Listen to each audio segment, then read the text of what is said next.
Today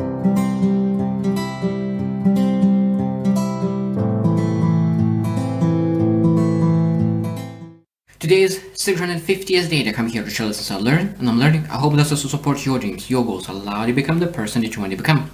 Yesterday, I was speaking how a woman disrespects people and what you're supposed to do to really respect your husband. And today I want to switch other side and speak how husband could love his wife. How could show that he loves his wife? Because there's a lot of ways different how you're able to show love.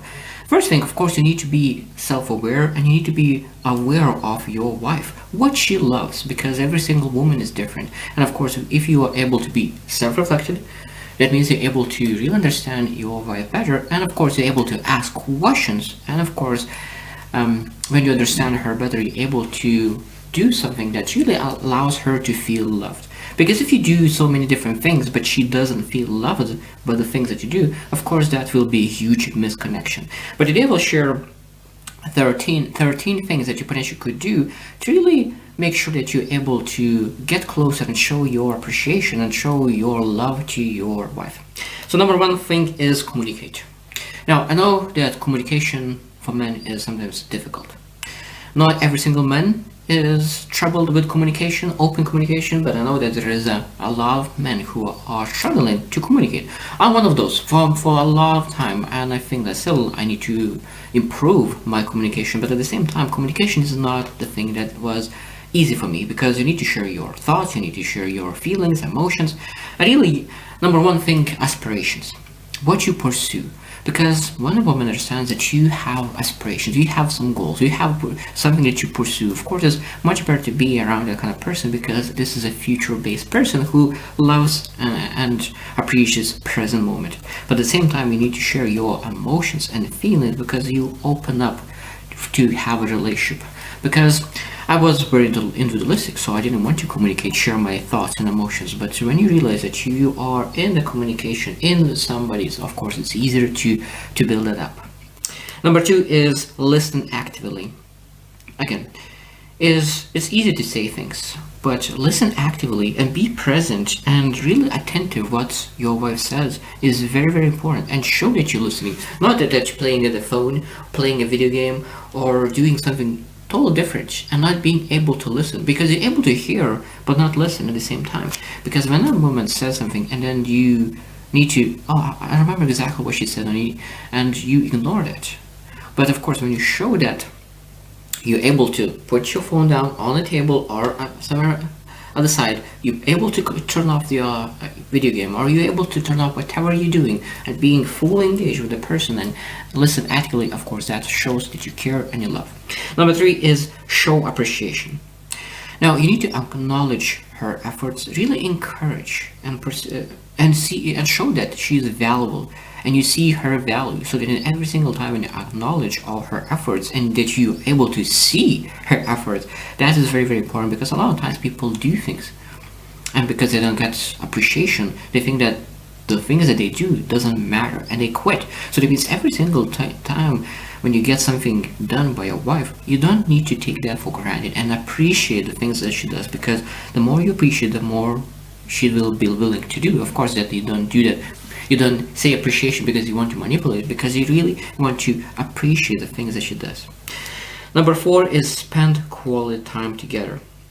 That means you block the time, you have meaningful time. That means you don't spend in the same room and say, oh, we have a quality time. No, like, you need to understand what quality time means for you. Maybe you are artists and you enjoy painting together. Maybe you love discussing some topics, personal development, maybe something else. Maybe you love exploring nature.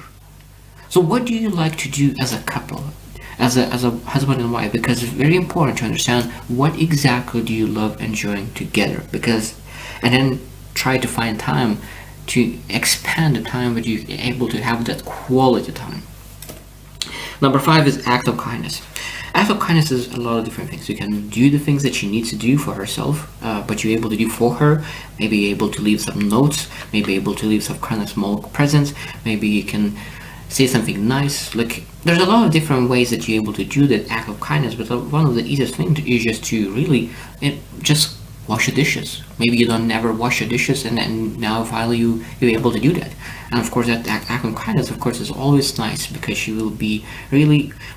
I think that she will be very appreciative that you were able to do that.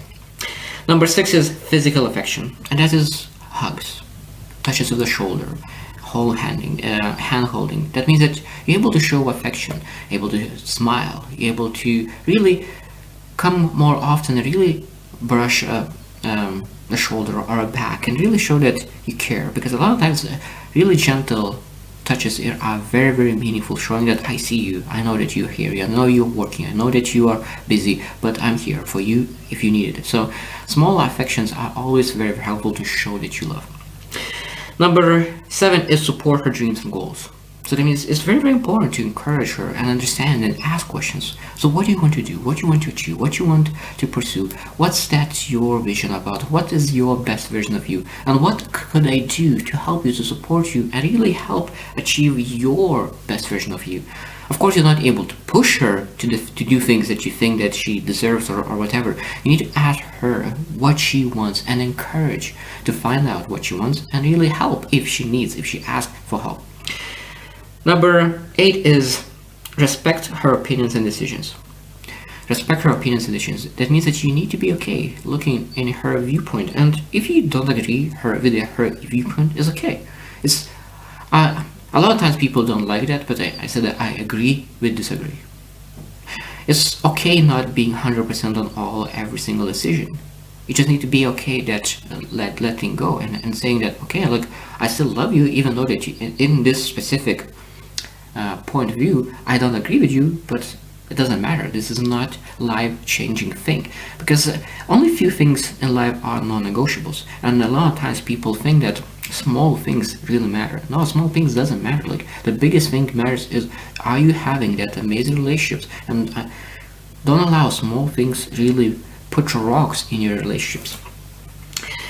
Number 9 is remember important dates. Why is it important to remember important dates? Like birthdays, anniversaries, and really the dates that is really meaningful for your wife. Because when you remember those dates, what it shows? It shows that you care. Because when you don't remember the dates, a lot of times it shows that you don't care. Like it doesn't matter. So when you remember those dates, really put them on your calendar, put in your notes, put somewhere that you can really make some kind of surprise, present, or anything. Like you're able to show that even waking up in the morning and making coffee in that day and say, oh, happy anniversary. Well, it doesn't matter how much time you have, how much money you have, still able to show that you care by remembering the important dates. Number 10 is be patient and understanding. That means that a lot of times women have a tendency to be a little more emotional than men. So what you need to do, you need to have that oak tree energy, that you are in that location, you are patient, you are able to be support and comfort for a wife when she needs that, and you're able to be stand still when someone needs you. And are you able to be stand still when something is going on around? Because that is one of the most important parts, is really growing yourself to be able to do that. Number 11 is apologize and forgive. Everyone makes mistakes. Everyone makes mistakes. So that means that you need to be forgiving. You need to be able to, she made a mistake, I made a mistake, okay, let's forgive and move forward as fast as possible. Because if you're able to be present, fully present with your wife, with your husband, that's where magic starts to become. So that means we're not thinking about, oh, last week, remember what you did to me? Or remember what last year you did to me? When those conversations start to happen, it destroys present happiness. So that means we need to be able to really be present, saying, I forgive you, I trust you, I know that you didn't want to hurt me, and let's be present today, and let's enjoy each other, let's have a quality time. That is when you show love. Number 12 is surprise her with love notes. This is a very small thing. That means that you're able to leave notes on the message, send messages, voice messages, you're able to send emails, you're able to send notes, leave notes in a fridge, in the lounge room. Like it doesn't matter. Like you're able to create some small messages that you really say, I thought about you, I care about you, I hope that you will find this note because I want you to know that I always think about you. So that means there's small things that shows that you really care, because only a loving person will be able to do that. Number 13 is take care of yourself. This is one of the strongest things and is very, very, very essential in really loving your wife. You need to take care of yourself emotionally and physically, because as I said it in number 10, be patient and understanding, is that you need to be that oak tree. But if you don't don't take care of yourself physically and emotionally, how you can be oak tree? You'll be always thinking about yourself. You're always thinking about stress, about anger, about all the things. You'll be disappointed. So that means you need to take care of yourself to be able to be loving husband. So it's very, very essential to figure out what you love. Find your hobbies, find your activities, and really make sure that you are okay. Because when you're okay and you are being patient and you're able to be yourself, then you become an oak tree and really able to be a loving man. There's a lot of things that of course able to be understanding when you want to love your other person. And next 5 days I will share 5 love languages, and every single day I will share more how you able to show love through, like, I know if you read book 5 love languages, it's a very interesting book and I really love that book. And in that book the author shares 5 love languages, and this is word of affirmations, act of service, receiving gifts, quality time, and physical touch. So in the next 5 days I will share how you're able to implement those small things, because like words of affirmation, so what are you supposed to say? Sometimes you're not able to know what to say. So in the next 5 days I will really go a little bit more deep into how to love one another and really what small steps you're able to take to do that. So I hope you choose to win, and see you tomorrow.